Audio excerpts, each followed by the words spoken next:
Death by crucifixion was one of the cruelest and most degrading forms of punishment to ever be conceived by human perversity.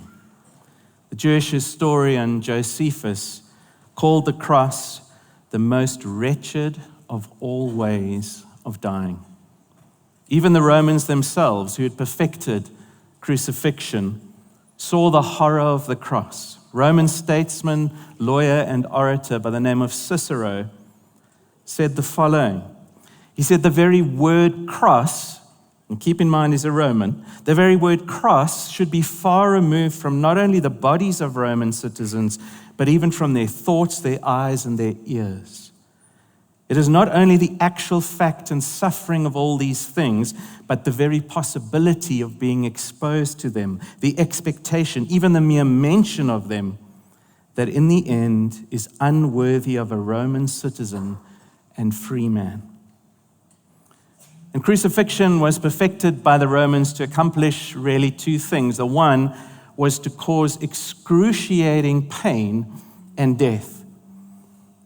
Some people were hung on the cross for up to 4 or 5 days before they died.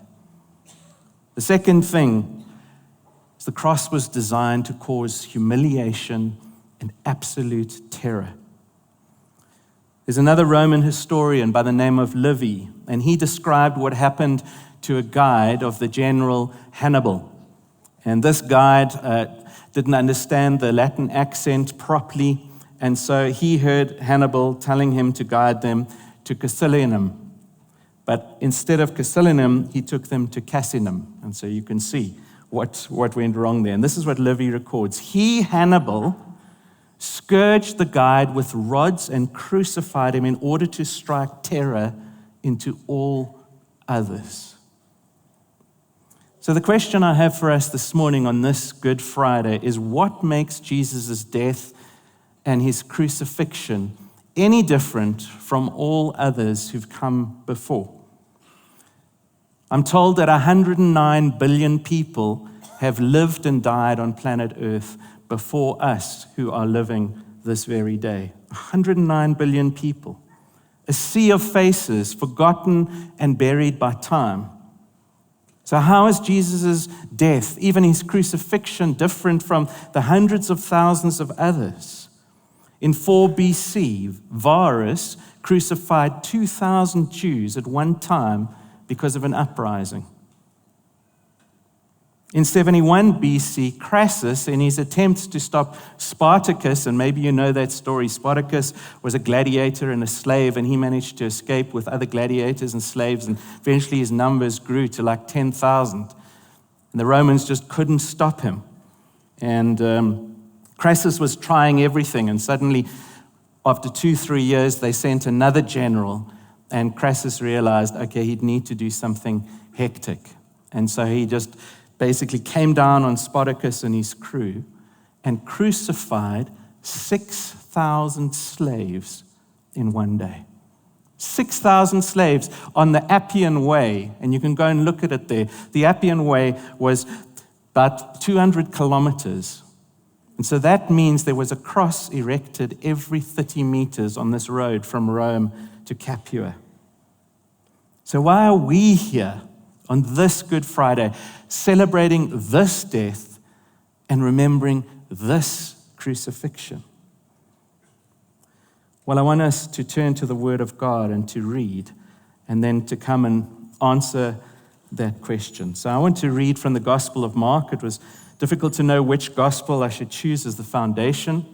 I obviously know we're in Matthew, and we're going to get to this section a little bit later this year, and we'll go through it verse by verse. But today I want us to step back and kind of pull together what all the gospels teach. But let's read as a base, Mark 15. Very early in the morning, the chief priests with the elders and the teachers of the law and the whole Sanhedrin made their plans. So they bound Jesus, led him away, and handed him over to Pilate. "Are you the king of the Jews?" asked Pilate. "You have said so," Jesus replied. The chief priests accused him of many things. So again Pilate asked him, "Aren't you going to answer? See how many things they're accusing you of." But Jesus still made no reply, and Pilate was amazed. Now, it was the custom at the festival to release a prisoner whom the people requested. A man called Barabbas, who was in prison with the insurrectionists who'd committed murder in the uprising. The crowd came up and asked Pilate to do for them what he usually did. "Do you want me to release to you the king of the Jews?" asked Pilate, knowing it was out of self-interest that the chief priests had handed Jesus over to him. But the chief priests stirred up the crowd to have Pilate release Barabbas instead. "What shall I do then with the one that you call King of the Jews?" Pilate asked them. "Crucify him," they shouted. "Why? What crime has he committed?" asked Pilate. But they shouted all the louder, "Crucify him." Wanting to satisfy the crowd, Pilate released Barabbas to them. He had Jesus flogged and handed him over to be crucified. The soldiers led Jesus away into the palace, that is the praetorium, and called together the whole company of soldiers. They put a purple robe on him, then twisted together a crown of thorns and set it on him. They began to call out to him, "Hail, King of the Jews!" Again and again they struck him on the head with a staff and spit on him. Falling on their knees, they paid homage to him. And when they had mocked him, they took off the purple robe and put his own clothes on him. Then they led him out to crucify him. A certain man from Cyrene, Simon, the father of Alexander and Rufus, was passing by on his way in from the country, and they forced him to carry the cross. They brought Jesus to the place called Golgotha, which means the place of the skull. Then they offered him wine mixed with myrrh, but he did not take it, and they crucified him. Dividing up his clothes, they cast lots to see what each would get. It was 9 a.m. when they crucified him. The written notice of the charge against him read, "The King of the Jews." They crucified 2 rebels with him, one on his right and one on his left. Those who passed by hurled insults at him, shaking their heads and saying, "So, you who are going to destroy the temple and build it in 3 days, come down now from the cross and save yourself." In the same way, the chief priests and the teachers of the law mocked him among themselves. "He saved others," they said, "but he can't save himself. Let this Messiah, this King of Israel, come down now from the cross that we may see and believe." Those crucified with him also heaped insults on him. At noon, darkness came over the whole land until 3 p.m. And at 3 p.m, Jesus cried out in a loud voice, "Eloi, Eloi, lama sabachthani," which means, my God, why have you forsaken me?" When some of those standing near heard this, they said, "Listen, he's calling Elijah." Someone ran, filled a sponge with wine vinegar, put it on a staff, and offered it to Jesus to drink. "Now leave him alone. Let's see if Elijah comes to take him down," he said. With a loud cry, Jesus breathed his last. The curtain of the temple was torn in 2 from top to bottom, and when the centurion who stood there in front of Jesus saw how he died, he said, "Surely this man was the Son of God." These are holy moments, and the cross of Christ stands tall above the pages of history, like a time-transcending lightning rod, and all the forks of history converge on this cross. God's justice and his mercy, God's wrath and his love, all meted out. Everything has been pointing to this moment. The whole of Old Testament history, the sacrificial system and all those thousands of bleeding lambs, the prophets and the promises and the prophecies, all the signs, all the symbols, all the rituals point to this cross, the crux of history. And I've entitled my sermon this morning, "The Crux of History," because crux is the Latin word for cross. the word the Romans used for cross. Our English word excruciating also comes from that, ex meaning out of the cross. We get this word of excruciating. This cross is the crux of history. We are here today to celebrate this death and this crucifixion because the one crucified is God. So that's my first point. The cross is the crux of history because the one crucified is God. This is no ordinary man. This was confirmed by the gospel writers. These Easter events are the climax of Matthew, Mark, Luke, and John. We've seen in Matthew just how meticulous he has been and how he's crafted this narrative, and the same for the other gospel writers. And they've all come to this climax. They want us to see that this man hanging on the cross is no ordinary man. He's the divine Son of God. His divinity is confirmed by the disciples. Yes, at this point, they don't have the full picture, but the picture will be clear very, very soon. But they've been on this journey. They've seen water turn to wine. They've seen storms calmed. They've seen a little girl who was declared dead raised to life. They've seen loaves multiplied. They've seen the deaf hearing. And so this picture is becoming clearer. This indeed must be God's promised Messiah. Might this even be God himself come in the flesh?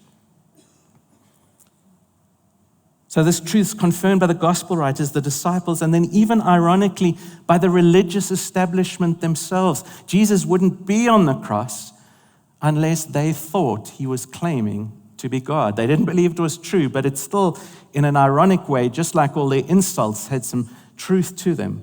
We read in John 5:18, "For this reason, the Jewish leaders tried all the more to kill him. Not only was he breaking the Sabbath, but he was even calling God his own Father, making himself equal with God." And then we look at the cross itself. This was no ordinary man. Even in the way he died, there was a difference that certainly the Romans would have seen. While he was dying, he didn't resist. He didn't spit and curse.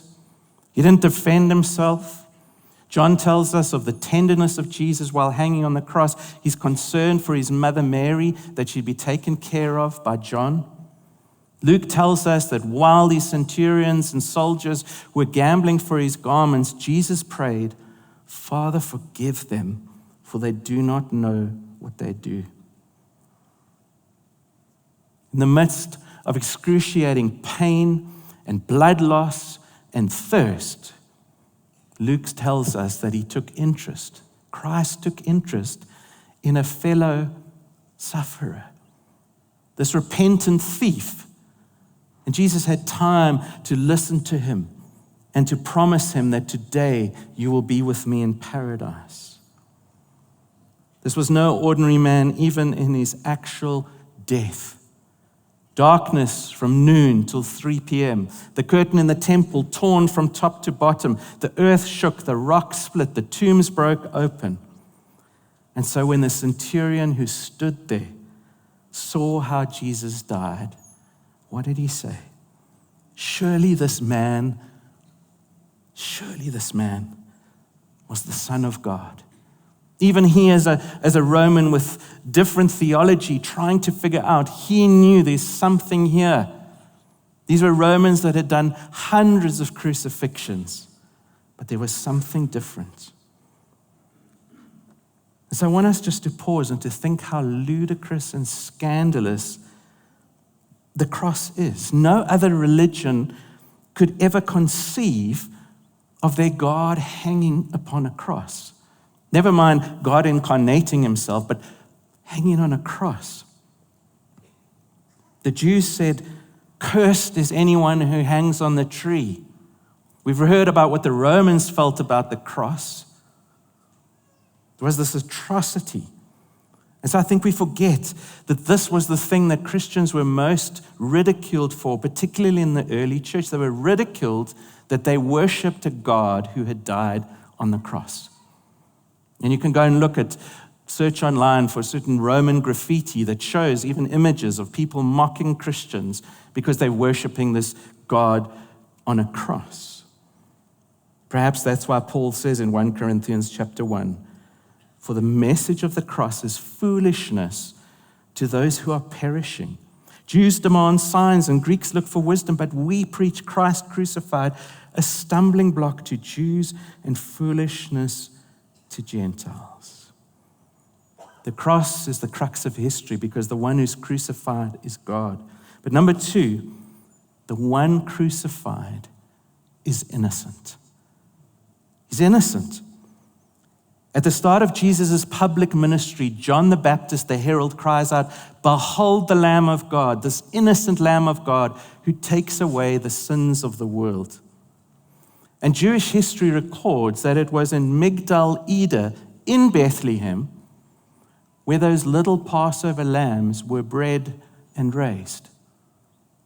And so in Migdal Eder in Bethlehem, the unblemished firstborn male lambs were birthed, were wrapped in cloths, and when they were at the right age, they were taken the 8-kilometer journey into Jerusalem as the Passover sacrifices.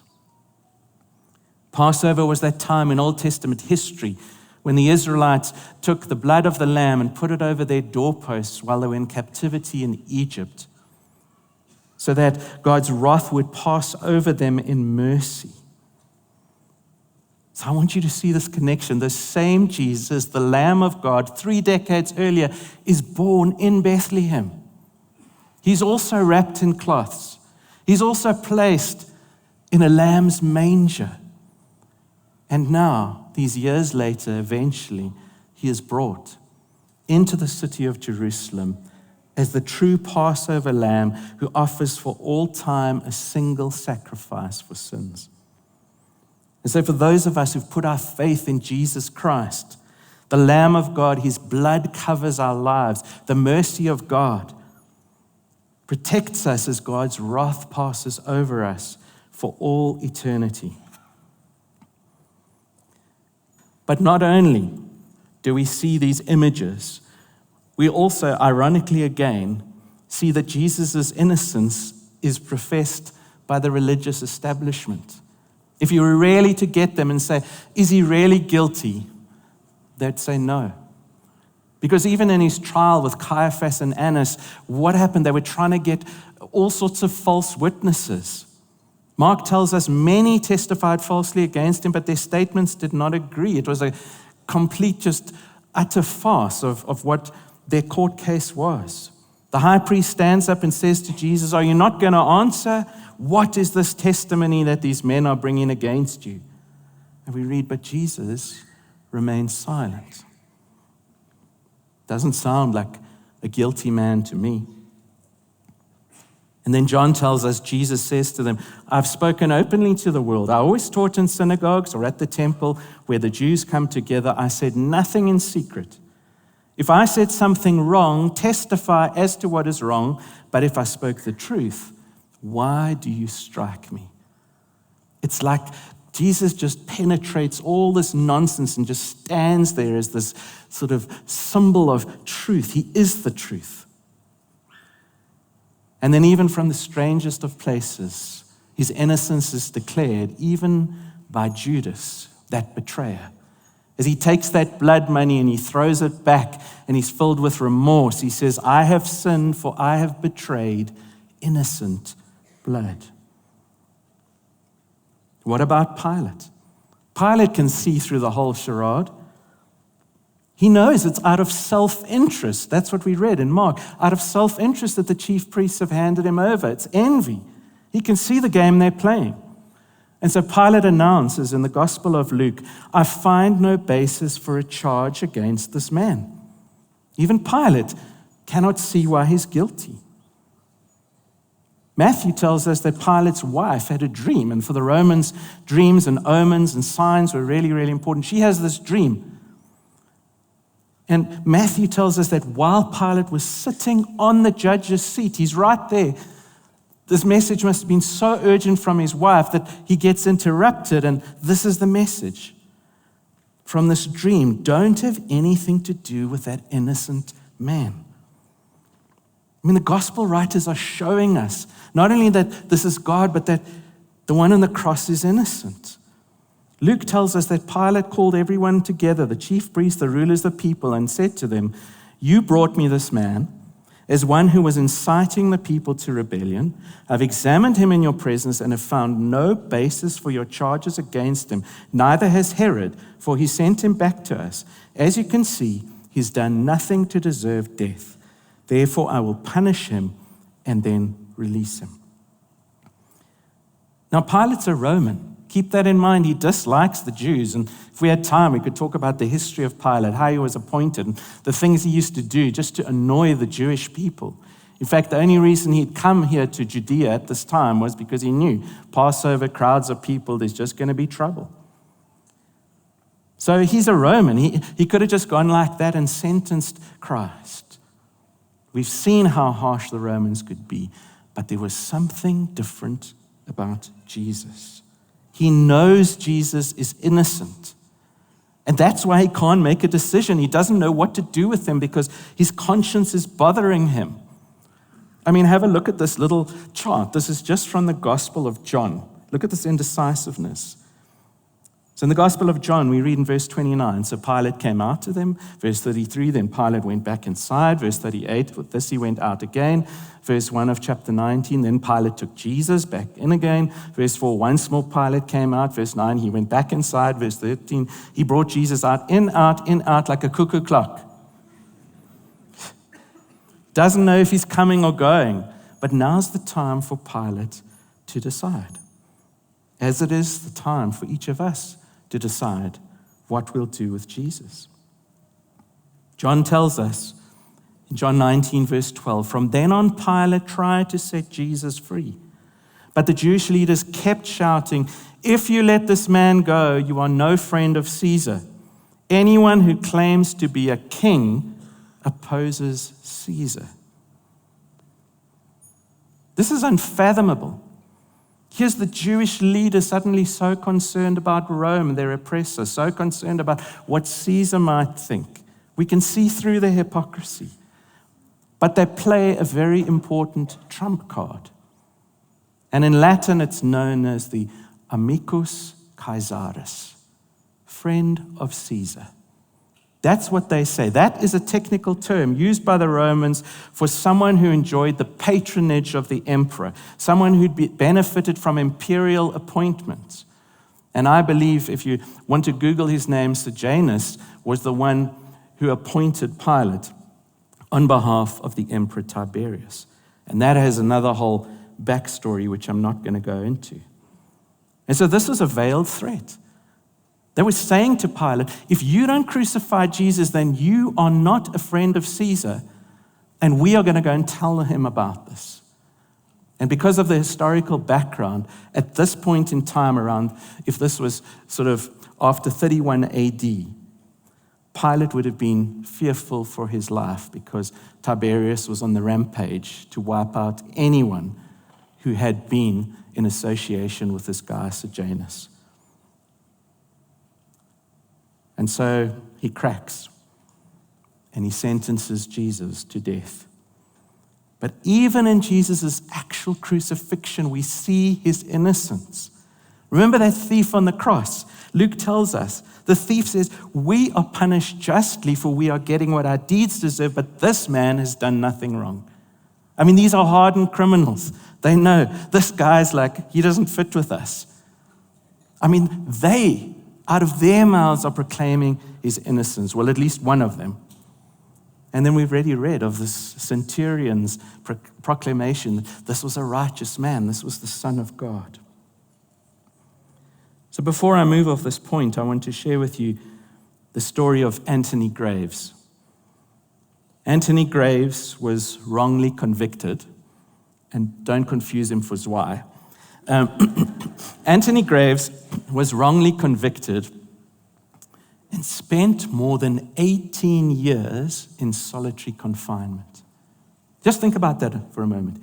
18 years in solitary confinement on the Texas death row before being exonerated in 2010. And there was all sorts of things. Even the judge apparently was corrupt and got disbarred and so on. So innocent, 18 years in solitary confinement. And so he describes the lasting effects of solitary confinement on his life in his testimony before the Judiciary Subcommittee on the Constitution, Civil Rights, and Human Rights. This is what Anthony Graves said. Solitary confinement does one thing. It breaks a man's will to live, and he ends up deteriorating. He's never the same person again. I have been free for almost 2 years, and I still cry at night because no one out here can relate to what I've gone through. I battle with feelings of loneliness. I've tried therapy, but it didn't work. The therapist was crying more than me. She couldn't believe that our system was putting men through this sort of inhumane treatment. Now, I want you to just think about all the emotions that come to mind when you think of a situation like this or others that you may know. But friends, we must remind ourselves that this illustration pales into insignificance compared to the horror of the cross. Because Jesus is God and he's innocent. And number 3, the cross is the crux of history because the one crucified is willing. Think about that for a moment. Who on earth would willingly go to this instrument of torture? But Jesus knew this day would come. He'd even told the disciples on many occasions that this day was coming, but they couldn't take it in. They couldn't properly process what he was saying. They couldn't fathom that the Messiah would take this convoluted route to a cross. So Jesus was not surprised at these events. He went willingly. It made me think of a song by Brian Courtney Wilson. And he sings this: has it ever occurred to you that nothing occurs to God? Has it ever occurred to you that nothing occurs to God? And so listen to these scriptures. The Gospel of John, Jesus says, I'm the good shepherd. I lay down my life for the sheep. This is long before the crucifixion. The reason my Father loves me is that I lay down my life only to take it up again. No one takes it from me, but I lay it down of my own accord. I have authority to lay it down and authority to take it up again. And then listen to this assortment of verses. Jesus says, Passover is 2 days away, and the Son of Man will be handed over to be crucified. When she poured this perfume on my body, she did it to prepare me for burial. My appointed time is near. The Son of Man will go, just as is written about him. After I have risen, I'll go ahead of you into Galilee. The Son of Man will go as it has been decreed. Jesus said, it's written, and he was numbered with the transgressors, and I tell you that this must be fulfilled in me. Yes, what is written about me is reaching its fulfillment. So Jesus goes willingly. This is not taking him by surprise. And then, I don't know if you've noticed this in the Gospel of John, at Jesus' arrest, this is what John tells us. Jesus, knowing all that was going to happen to him, went out and asked them, who is it you want? I think they've come with clubs, they've come with swords, there's Roman soldiers, there's religious establishment, they've come to arrest this guy. He goes out and says, who is it that you want? And they say, Jesus of Nazareth, and he replies, I am he. And you know what happens? It says, they drew back and fell to the ground. Why? Because, hang on a minute, if this is a criminal, somebody we're arresting normally runs and hides, he's coming out and saying, yeah, this is me. And then Jesus commands Peter, put your sword away. Shall I not drink the cup the Father has given me? And just before this, in the Garden of Gethsemane, when he's wrestling when he's feeling the full horror of the cross upon him, as he's looking into the future and he's seeing you and I. And as Hebrews says, for the joy set before him, he endured the cross and scorned its shame. He saw you, he saw me. And he went away a second time, Matthew says, and prayed, my Father, if it's not possible for this cup to be taken away unless I drink it, may your will be done. Friends, his willingness to die on the cross was a willingness that stretches back into eternity past. We cannot fathom it. Just look at these verses that are so mind-blowing. Ephesians 1. For he chose us in him before the creation of the world. Revelation 13:8. The Lamb who was slain from the creation of the world. Philippians 2. Who being in very nature God did not consider equality with God something to be used to his own advantage. Rather, he made himself nothing by taking the very nature of a servant, being made in human likeness. And being found in appearance as a man, he humbled himself by becoming obedient to death, even death on a cross. There's a very interesting account in one of Cicero's works, and I've quoted Cicero earlier, of this general by the name of Verus. Verus was so ruthless that he willingly and intentionally crucified a Roman citizen. The guy crucified, his name was Gavius. And at Verus's trial, Cicero is cross-examining him and expressing his absolute disgust, not only at what Verus has done, but even just the fact of the cross. So I'd like to read this to you, obviously translated from the Latin that he wrote it in. Cicero says to Verus in this court, this trial, with what face have you presented yourself before the eyes of the Roman people, when you have not even yet pulled down that cross, which is even now stained with the blood of a Roman citizen? It's still fixed up in your city by the harbor, and you've not thrown it into the sea and purified all that place before you come to Rome and even come before this tribunal. So he's saying, this guy's that the cross is still there, that Gavius was crucified on. And Cicero calls that cross that monument of your cruelty raised. Cicero goes on, is not your city the only one? When anyone arrives at it from Italy, he sees the cross of a Roman citizen before he even sees any friend of the Roman people. And then he talks about the disgust of the location of where he crucified Gavius, looking towards Italy. He said, really, that Italy might behold her son murdered by the most miserable and most painful punishment appropriate to slaves alone?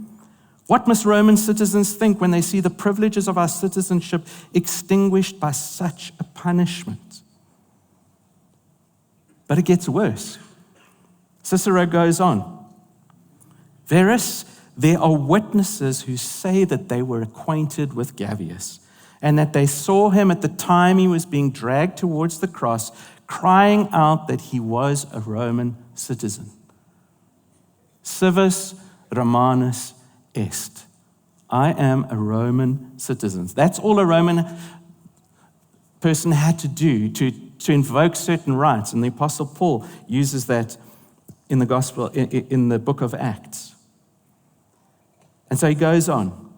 You, O Verus, confess that Gavius did cry out that he was a Roman citizen, but that the name of citizenship did not avail with you even as much as to cause the least hesitation in your mind or even any brief respite from a most cruel and ignominious punishment. It was not one Roman citizen you crucified. It was the common cause of freedom and citizenship that you exposed to that torture and nailed on that cross. Friends, think about it. If Cicero could feel that disgusted at the fact that a Roman citizen could be crucified, I wonder what Cicero would have thought, knowing that the citizen of heaven, the King of Kings and the Lord of Lords, was crucified. Could Jesus not have played that card, played the civis caelus est, citizen of heaven card? Couldn't Jesus have called upon the heavenly hosts, invoked his rights and privileges, called down fire, struck people dead? Well, Matthew tells us in chapter 26 that Jesus said, "Do you think I cannot call on my Father, and he will at once put at my disposal more than 12 legions of angels? But how then would the scriptures be fulfilled that say it must happen in this way?" Do you see his willingness to go to the cross for you on Good Friday? Not some general vague willingness, but a willingness to go for you. And if you want to know how God feels about sin, look at the cross. The next time you're tempted to sin, look at the cross. That's what sin did to Christ. It's our sin that sent him there. What man would willingly choose this? What transcendent God would willingly choose this? Only one who is humble. Only one who is infinitely loving. Only one for whom there's no words that can fully describe it. So that you can be reconciled to God, no sins forgiven in relationship with Christ. The one crucified is God. He's innocent, he's willing. And then my fourth and final point, the one crucified is a substitutionary revolutionary. A substitutionary revolutionary. And if we go back to the passage we read earlier in Mark chapter 15, in verse 2, when Pilate is saying to Jesus, "Are you the king of the Jews?" Obviously, he's not concerned about theology. He's not concerned about the Messiah. He just wants to hear, are you a king? Are you a political threat? And Jesus gives a very strange answer. It's very, very ambiguous. The NIV says, Jesus replied to Pilate, "You have said so."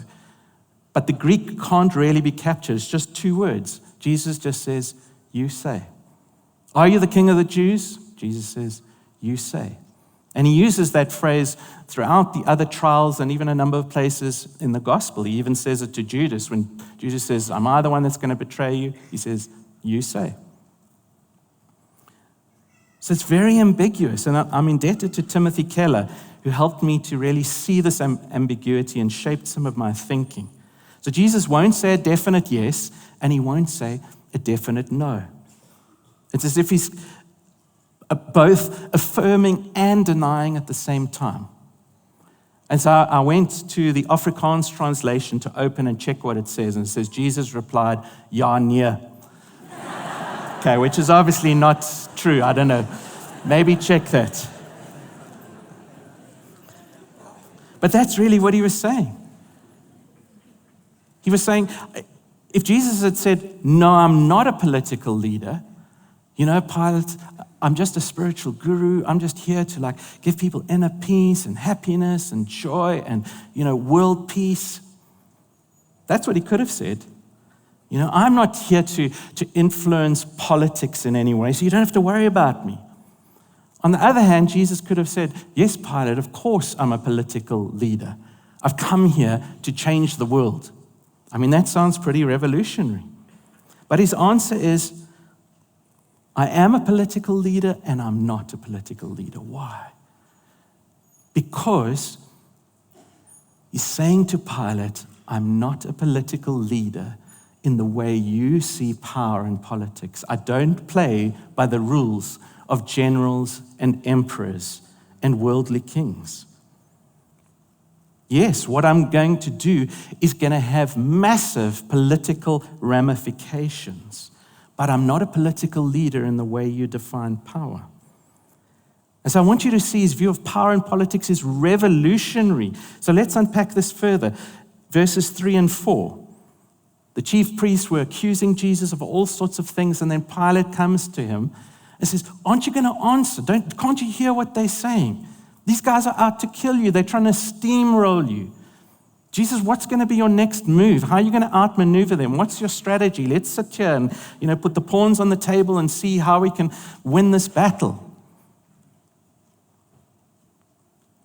But we read that Jesus just remained silent. Jesus made no reply, and Pilate was amazed. Why do you think he was amazed? I like to think he was amazed because Jesus was so different from those that wanted to see him dead. The religious leaders, the chief priests, the elders, they're stirring up people, they're conniving, they're scheming, they're carrying on, they're stressing that Jesus might be let off the hook every time Pilate comes out again. And we look at Jesus here, calm, composed, completely different from his enemies. That's because Jesus is laying down his life for his enemies. That's his revolutionary plan. And that's really crazy because every revolution that's ever taken place in history starts by somebody taking power and excluding enemies or wiping enemies out. And Jesus is about to start a revolution by giving up his power, by loving his enemies. And so Pilate turns to the crowd and says, well, what do I do with this king of the Jews? What do I do with him? And the answer of the crowd is substitution. It's a switch. Here's the innocent and here's the guilty. Let's switch them. Substitute them. The innocent will become guilty and the guilty will become innocent. Mark couldn't be any clearer in his gospel that this is what Jesus' death was all about. Jesus was taking our place, taking our sin upon us, our evil, our shame, our guilt, that we might live. He was bound that we go free. And so Jesus is not like every other revolutionary that's come. He doesn't take power, get on his horse, guns blazing, riding into town. You know, picture one of those Western movies. That's not Jesus. He lost his power. He transfers our death to himself, our sickness to himself. And so as I close, I'd like to share with you a sermon, an address that a man by the name of Tom Skinner gave at a conference called Urbana back in 1970. It's a really profound speech because, one, Tom Skinner is an African American, and if you know what was happening in America back in 1970, this was quite rare to have a black preacher come and address fellow evangelical, largely white students. And it had a massive impact, and you can actually listen to the recording online or see the entire original transcript. But this is really just, he puts it in such a beautiful way, and so I want to just read some of this sermon to you as we bring things to a close and prepare our hearts for communion. Thomas Skinner said, Barabbas went through the hills and suburbia, burning those nice Roman suburban homes. They finally caught up with Barabbas and arrested him and charged him with anarchy, insurrection, and murder. But out in those same hills was another radical. His name was Jesus. He had no guns, no tanks, no ammunition. Jesus also came to change the system, so they arrested him. And so the Romans have two revolutionaries locked up. It's around festivity time, and Pilate stands before the Jews with these two prisoners.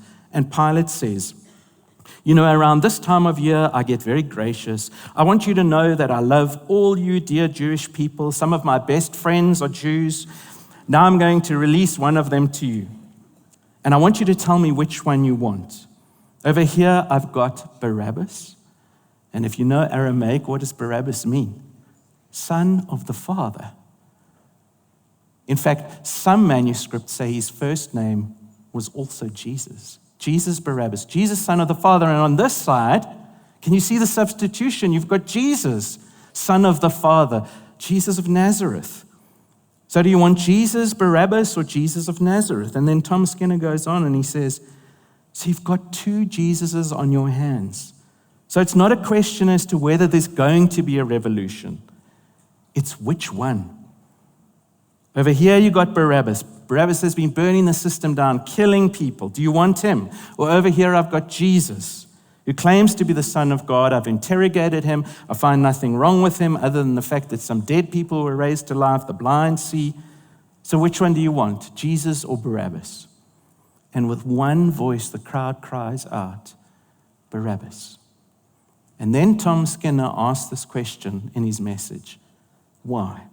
Why Barabbas and not Jesus? And Tom Skinner says, very simple. If you let Barabbas go, you can always stop him.